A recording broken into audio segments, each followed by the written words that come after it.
For a long time we've been able to make buildings that look good. We've been able to make cars that look very real.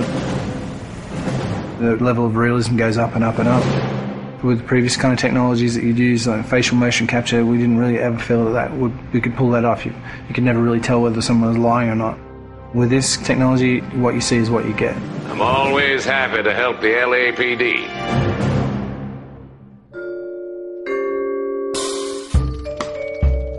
We started research on it about 5 years ago. Back then, only research groups were really doing it, this kind of 3D mesh generation from optical cameras. We thought that there might be some application for what we were doing, and this story is a detective story, so the believability of the actors' performances is key to gameplay.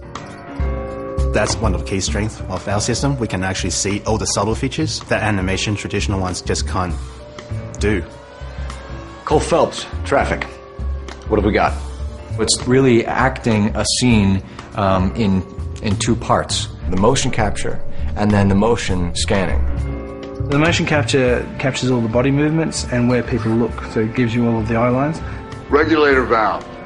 Good find.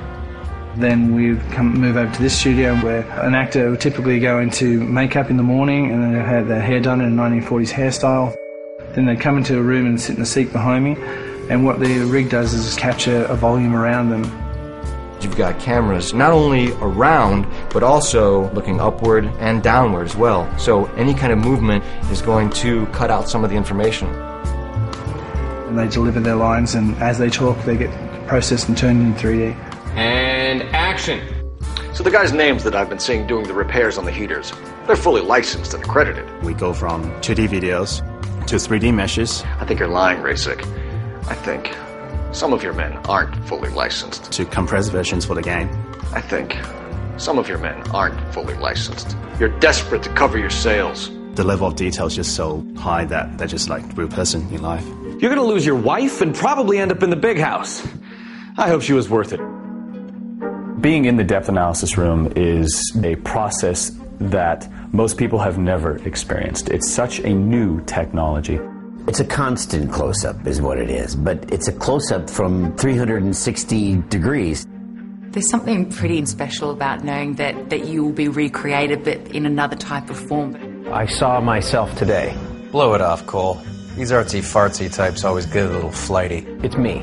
LAPD, drop the weapon! Hey, you think I'm some kind of nut job? What proof have you got? A big theme of this game is dishonesty and to detect when people are lying. You couldn't have done that in the past. Why are you lying to me, Varley? The better you are at reading people, the more things it'll reveal, and the story goes different ways if you do that. The only way you're going to get rid of me is to give me an answer. You're out of your depth here, detective, and you're asking the wrong questions of the wrong people. Having this realism really helps. You're literally talking to that person and then seeing how they behave by asking questions. Why did you kill Mrs. Terrellson? I have no recollection of the people I have killed.